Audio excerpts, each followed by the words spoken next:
Mpendwa kwanza alihubiri sana kuhusu trials, na wapili akasisitiza sana jambo hilo. But now I want to speak something concerning the grace. I want to speak just some few things concerning the grace of God. Because when these things come, mambo haya yanapokuja ya majaribu, it takes the grace of God to get the solution. Sometimes you can do a lot of things. Sometimes you can pray and pray. Sometimes you can fast and fast. But what it matters a lot, it is the grace that is operating in you. Bwana Yesu asifiwe sana. Watu wengi wanafanya mambo makubwa ya Mungu, lakini yanakuwa ni kana kwamba wanapanda mlima Zayuni pasipo kufaulu, kwa maana hawana neema ya Mungu. Bwana Yesu asifiwe sana. And I want to take it like, nataka kuipeleka kama ufundishi na way ili uweze kuelewa. First of all, I want to start by what is grace. Neema ni nini? Ama neema ya Mungu ni nini? The grace of God is the unmerited favor of God. Neema ya Mungu ni kibali ambacho hatustahili, tunachokipewa na Mungu bure. Mungu anakuonea neema ambayo haustahili kuonewa. Mungu anakuonea upendeleo usiostahili. Yaani Mungu anakupendelea bure jinsi ulivyo. That's the grace. And when grace is upon you, neema ya Mungu inapokuwa juu yako, inamaanisha kwamba mbingu itashughulika kwa niaba yako, wewe usiyestahili kushughulikiwa na mbingu. Wacha nirudie. Neema ya Mungu ikiwa juu yako inamaanisha kwamba ufalme wa Mungu unaanza kushughulika ni kwa ajili yako, wewe usiyestahili kushughulikiwa na mbingu. Hallelujah. And when the grace of God is upon you, kuna vitu ambavyo vinafanyika kwa njia isiyokuwa ya kawaida, ama neema ya Mungu inaondoa ukawaida katika maisha yako. Mambo ambayo yako na njia ya kufanyika kwa ajili ya neema inafanyika pasipo kupitia hiyo njia. Hello. The Bible says Esther became a queen without using the right protocol, without going through the correct procedure. She became a queen because the grace of God was upon her. Kwa maana neema ilikuwa juu yake, haikufuatiliwa njia ya kawaida ili akaweza kufanyika manukia. Bwana Yesu asifiwe sana. And Moses became the deliverer of the children of Israel. Mtu ambaye alijulikana kana kwamba hajui kuzungumza, mtu ambaye alijulikana hawezi kujieleza katika authorities. He became the best person to deliver the Israelites because the grace of God was operating in him. And you know what? It is very interesting. Mtu kama Aaron ambaye alikuwa mtu mzuri kwa kuongea, alifanyika kuwa msaidizi kwa mtu ambaye akana neema. Nasema ya kwamba yule ambaye alikuwa na qualify kwenda kuongelesha Farao maneno mazuri aelewe, became the assistant of the person who has the grace. You can be, you may lack the qualification. Nasema unaweza kosa kuwa na qualifications za mambo fulani, but those who are qualified enough, they become your assistant because you are the one who has the grace of God. Wanaweza kuwa sana. Yule mtu ambaye anajua na yule ambaye ana qualify kwa mambo fulani anakuwa msaidizi wako. Wanasema hii position ya manager inahitaji mtu akona degree. Lakini huyu kwa maana kazi yake ni nzuri, wacha tumweke na labu deputy yake akwe ndiye akona degree. Then you become what you don't qualify to become because of grace. That is what it tells about the grace of God. You become what you don't qualify to become because you have the grace of God. Hallelujah. And because of that, I want somebody to read for me the book of 1 Corinthians and chapter 15, verse 9 and 10. 1 1 Corinthians chapter 15, verse 9 and 10. We want to see what grace it is all about. Before I speak something small as we finish, because I will not take a lot of time today, in the name of Jesus. This is what the Bible says, chapter 15, verse 9. For I am the least of the apostles, and not fit to be called an apostle, because I persecuted the church of God.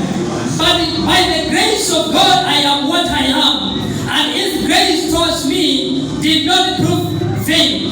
But I labored even more than all of them, yet not I, but the grace of God within me. Here Paul says that he is not qualified even to be an apostle. He is not worthy enough to be called an apostle of Jesus. But he says that amefanya mambo makubwa kuliko wale walitangulia kuitwa watume wa Mungu wa Yesu Kristo. Alifanya mambo makubwa kuliko akina Petro waliokuwa pamoja na Yesu. Lakini anasema it is not about me. I like this. Paul anasema it is not me, but I am what I am because of the grace of God which is working in me. It is not because I qualified to be an apostle. It is not because I was good enough, but it is because of the grace of God that is working within me.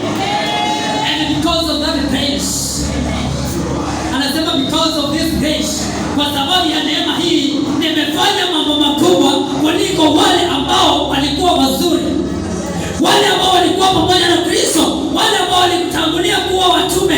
I have done more than them. And it is not me, but it is the grace of God. Wapendwa, you cannot do anything by yourself. You can only do what grace can enable you to do. You cannot go anywhere unless the grace of God takes you somewhere. Many people have tried to go places, but you can never go anywhere until the grace of God takes you somewhere. Hallelujah. Nasema hallelujah. Bwana Yesu asifiwe. I declare by the grace of God that the grace of God will be sufficient for you, and that the grace will take you to places, the places that you have imagined to go, and it has been impossible for you to go to those places. The grace of God will take you in that place, because when the grace of God is sufficient, you don't need even an invitation. The grace of God is an invitation by itself. You can go to places where you are not invited. Hallelujah. The Bible says, and Ibrahim, Mungu akaongea na Abrahamu akamwambia, acha familia yako na watu wako uende katika nchi itakayokuonyesha. And Abraham, it took the grace of God to go. Na alipotoka akaenda, the Bible says, wherever he went, then God gave him to possess good lands. Mungu anampa kibali cha kumiliki mahali ambapo anaenda, because he is going with grace. When you go with grace, you don't stumble. Even if you go to a foreign land, even if you go to a foreign city, and you have the grace of God, you cannot stumble, my friend. You go to a very foreign place, na ukifika pale watu wanakopenda bure. Mtu akikutana na wewe anakuuliza, mtu wa Mungu, do you have somewhere to rest? Do you have something to eat? Do you have where to travel? Watu wanakupenda bure when you are going with grace. Hallelujah. And I've learned this for many times. I have understood what grace it means. Nimeenda sehemu nyingi, nikifika watu wananipenda, nikifika watu wananishughulikia. And by the way, when you have the grace of God, that grace that is upon you, it makes other people to take your burdens and their burden. Wacha nirudie tena. Wakati neema ya Mungu iko juu yako, hiyo neema inasababisha watu wengine washughulikie mahitaji yao ni kana kwamba ni mahitaji yao. Natamani kuna mtu anaweza kuwa anaelewa. Maandiko inasema mtumishi wa Mungu alikuwa anaitwa Elisha, alikuwa amejaa neema ya Bwana, na siku moja alikuwa anapita akihubiri habari, siku nyingine anapita. Maandiko inasema ya kwamba mwanamke mmoja, haleluya, akasema ya kwamba mtu wa Mungu ukipita ingia kwenye hii nyumba ukule. Kama ningesema siku moja akakalisha, nataka kufikiria jambo hili, akakalisha mume wake, akamwambia there is a man of God ambaye anapitaka hapa wakati kwa wakati, na ninaona ni vizuri tumtafutie angalau mahali pa kulala, asije unapita anatembea usiku. Watu wakakaa wakasemezana, wachingie mtu wa Mungu, wanunue simiti, wanunue mabati, watafute mafundi wajenge nyumba ya mtu wa Mungu without yet request. Why? Because the grace of God that this man of God was carrying, hiyo neema ilisababisha kwamba watu wabebe shida yake ama wabebe mahitaji yake kana kwamba ni mahitaji yao. Ana mabila aulani ukifikiria vile utajenga nyumba yako na kuna mahali imefika ile mapamba. That is what was happening to these viewers. Hao wapendwa walikuwa wanang'ang'ana, yaani wako na stress, ile nyumba itaisha lini, na wanajengea mtu wa Mungu, kwa maana ile neema ambayo anabeba inasababisha wabebe mzigo wake kana kwamba ni mzigo wao. Wanaweza waseme sana. Ninaomba Mungu aliye juu mbinguni, as we usher in the new year 2021, neema ya Bwana itujae kana kwamba Mungu atasababisha watu waanze kushughulikia mahitaji yetu kana kwamba ni mahitaji yao. Yaani ukihitaji fedha, kuna watu wanasumbuka ili wakaweze kukupatia pesa. And it is possible. Hallelujah.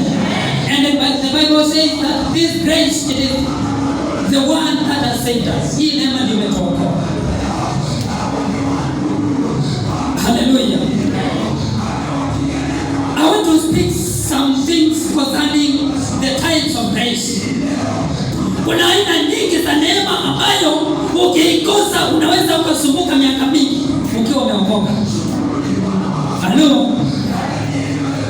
Neema ni mbili, kuna neema ya msalaba ambayo ni damu ya mwana kondoo. And there is this grace of God, this unmerited favor. And I'm talking about the unmerited favor of God as a type of grace. Hallelujah. And I want to see the grace to become wealthy. Neema ya kuwa tajiri. Kuwa tajiri sio bidii. Kuwa tajiri si kuwa na kazi kubwa. Kuwa tajiri si kuzaliwa katika familia ya matajiri. Kuwa tajiri ni neema. Hallelujah. To be rich is a grace of God. It is God who gives us the grace to be rich. Maandiko yanasema katika Methali ya kwamba it is God who gives us the power to gather wealth. It is the grace of God that gives you power to gather wealth, to become rich. Bwana Yesu asifiwe. Na watu wengi wa Mungu wamekaa maskini na mpaka wamekubali kana kwamba hii duniani tuwapitaje, kwa hiyo tunakwaza kuwa matajiri kwa wana tunapita. Lakini Wakorintho wa pili maandiko yanasema kwamba mapenzi ya Mungu ni watu wake waweze kufanikiwa na kuwa na afya njema. That is the will of God, and the grace of God is only the grace that can take you to that level of being healthy and wealthy. Bwana Yesu asifiwe sana. Ni neema ya Mungu ambayo inaweza kusababisha kuwa mwenye afya na kuwa mwenye mali. Kwa dunia sasa hapo ndio tofauti na Biblia. Tupata mtu ambaye hajapata mali yake kwa neema, napata kwamba is very rich lakini very sick. Anatembea na manao hapa ni pressure. But when you get rich because of the grace, then you become rich and wealth and healthy. You're too rich and very too healthy. Then uko na afya na uko na mambo tajiri. Vitu viwili vinaambatana. Bwana Yesu asifiwe sana. That means now you are operating with the grace of God, which makes somebody to become rich. Hallelujah. I know and I understand that every one of us wants to be rich. At a time in life, you desire that you may get wealth. But my friend, my brother, my sister, it takes the grace of God. It takes the grace of God to be wealthy. Bwana Yesu asifiwe sana. Wakati unatafutanga wana mnakaa. Ama unatafuta tu. Unaamka tu unatia bidii. I was reading some verse in Proverbs, mpaka kanivunja moyo lakini kani-encourage pale nyingine. Nasema ya kwamba wanajisumbua bure. Kulala mkiwa mmechelewa na kuamka mapema. ili hali wale ni wapendao ninawabariki hata wakati wamelala. Why? Because when you have the grace, it does not mean you must work too hard. I say when you have the grace to become healed, it does not mean you must work too hard. You can work too hard. Unaenda unafanya kazi kama mfalme na unaendelea kutajirika mpaka watu wanashangaa. What is happening? And by the way, when you have the grace to become wealthy, unataka biashara ya shilingi 50, and in the next 6 months now you are operating with thousands of money. Yani ukiambia mtu nilianza hiyo biashara yangu na 300, people they cannot understand. What do you mean? 300 ikanunua capital. 300 kama capital ukanunua nini? What unamaanisha nini? Are you serious? Unakumbuka vizuri ama niko sawa ni sawa? But when you are operating with the grace to become wealthy, it doesn't mean you must have a lot of capital. Wanaweza sana. Hata ukianza biashara ya kuuza sukuma, unauza sukuma mara ya kwanza, mwezi wa kwanza, miezi mitatu, miezi minne, you are too rich. Unatajirika because it is not what you do, it is the grace that is operating in you. Hallelujah. Number 2, we have the grace of inheritance. Neema ya kumiliki. Neema ya kumiliki. Ilikuwa na mtu mmoja alikuwa anaitwa Yakobo. Yakobo alikaa kwa in-law wake, akafanya kazi, akapewa msichana, akadanganywa. Akarudia akafanya kazi, akapewa mwingine. Bwana asifiwe sana. Na Mungu inasema ya kwamba akamshawishi aendelee kukaa kwake. The father-in-law. Na mimi nasema ilichukua muda mpaka siku moja akakuja akamkalisha. Akamwambia, Jacob, nimejua kwamba Bwana amenibariki kwa sababu yako. Haleluya. Yani tajiri yule amekuajiri, anasema hizi vitu niko nazo si kwa sababu yangu, ni kwa sababu yako. This is very complicated. You cannot imagine tajiri akwambie, ati mali niko nayo, nimejua niko nayo kwa sababu yako. It is not possible. But this man alifikia kiwango cha kuelewa the grace that was operating this servant. Akaelewa neema ambayo iko juu ya huyu mtu. Na akamwambia, sasa nataka tuelewane vile chakulipa, usiende tafadhali. Kwa maana I am very poor without you. Hallelujah. Na Biblia inasema kwamba wakaongea wakaelewana. Akamwambia, ama nikugawie nusu? Akamwambia hapana. Akamwambia, sasa fanya hivi. Mimi zile ng'ombe ziko na madoadoa na mbuzi na kondoo, zitakuwa sawa. Nikizaliwa ya madoadoa hiyo ndio nitajilipa nayo. Alafu zile zingine nyeusi, nyeupe, nyekundu hizo zitakuwa ni sawa. Akamwambia ni sawa. Akajua katika ndama inakuwa ile iko na madoadoa ni moja ama mbili out of 50. Akajua kwanza nimeangukia. Bwana Yesu asifiwe sana. But this man did not understand ya kwamba Yakobo anaoperate kwa neema. Hakujua maandiko inasema ya kwamba kuanzia that very time lazima kwa majority zinazaliwa za madoadoa. Bwana Yesu asifiwe sana. Because of the grace of inheritance. Sasa nikabadilika ikakuwa badala ya nyepesi kwa ndio nyingi, za madoadoa ndio nyingi, na ndio mshahara wa Yakobo. Bwana Yesu asifiwe sana. I think you understand something. Maandiko inasema ya kwamba Yakobo alikaa pale ikakuwa ndio tajiri kuliko tajiri. Hallelujah. He became too rich than the boss. I'm speaking about the grace of inheritance. Neema ambayo inaleta utajiri na umiliki. Akamiliki vitu vingi kuliko bosi wake. Nasema ya kwamba inawezekana ukaajiriwa kwa kibanda na mwenye kibanda, lakini baada ya muda mchache ukawa tu rich na ni mwenyewe. When you have the grace. Bwana asifiwe sana.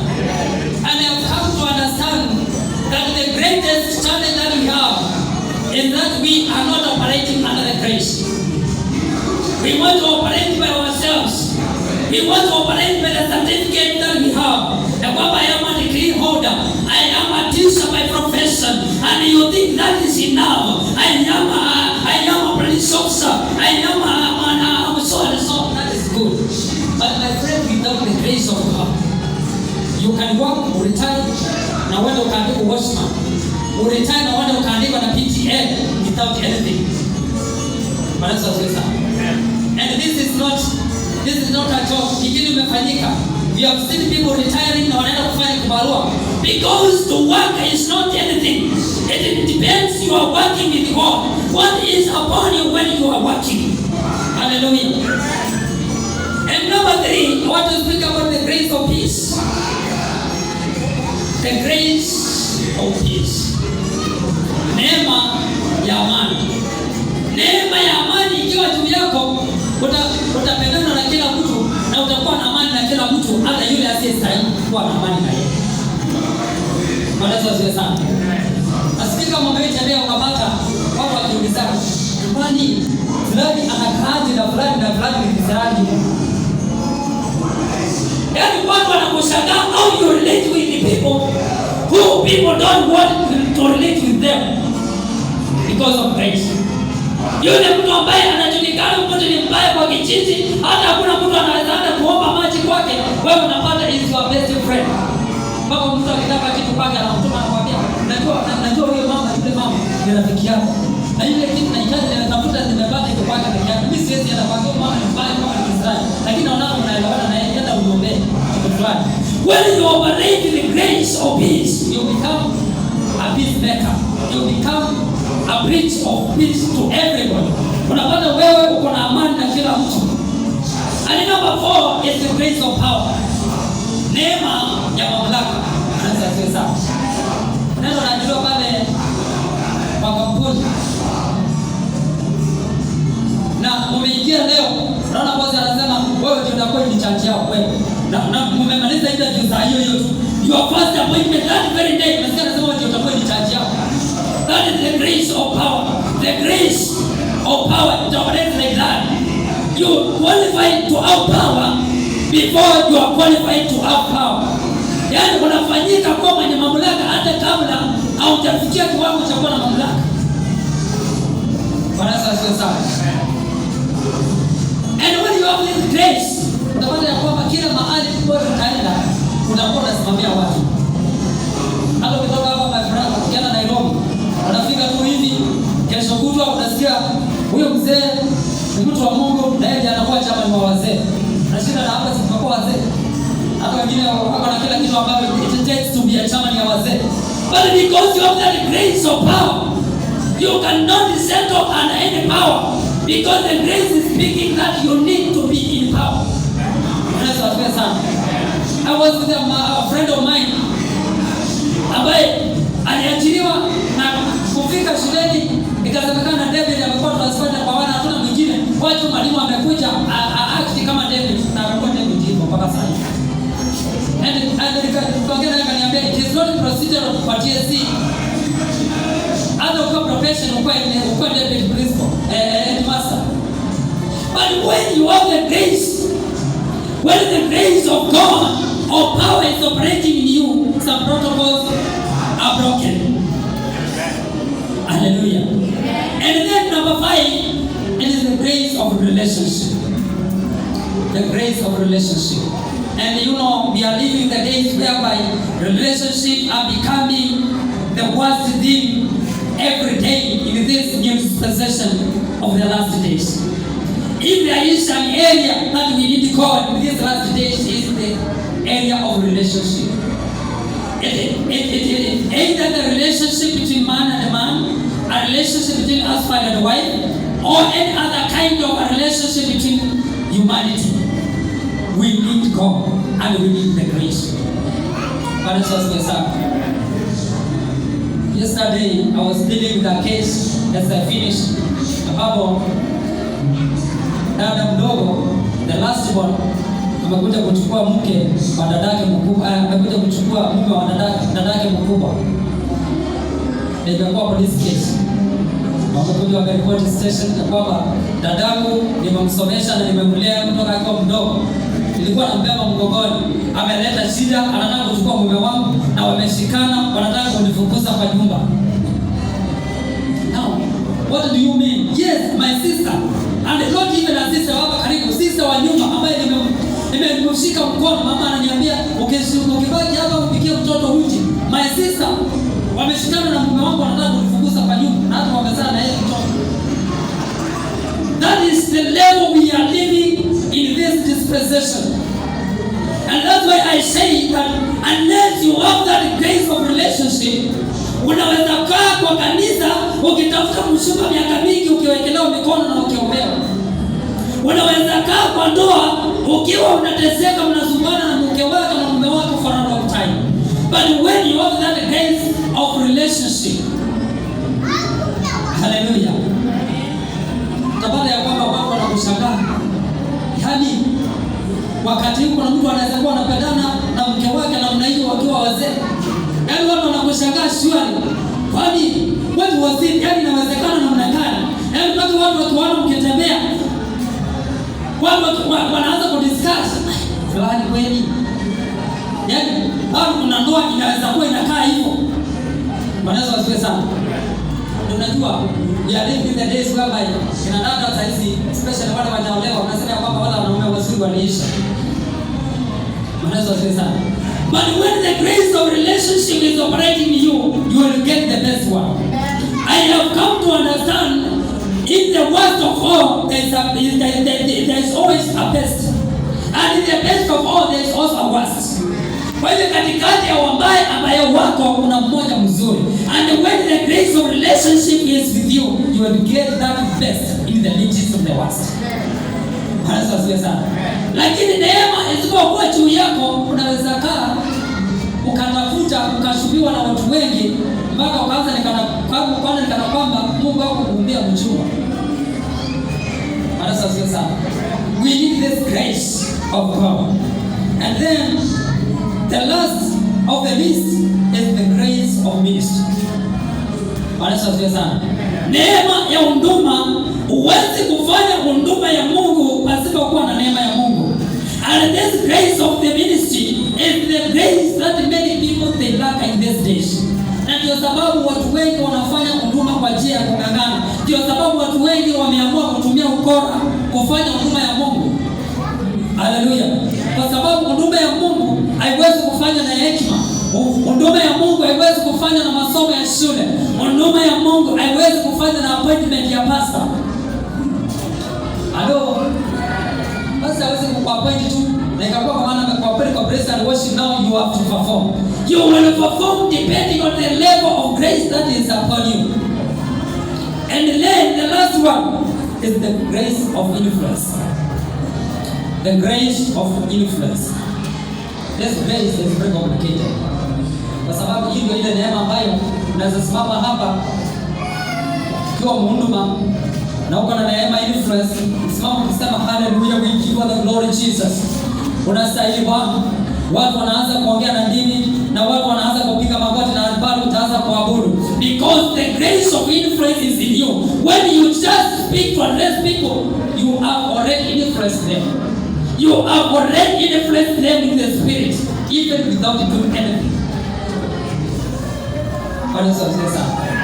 And then, next time as I come, I will teach on how to acquire the grace of God. Thank you, my brother. Thank you.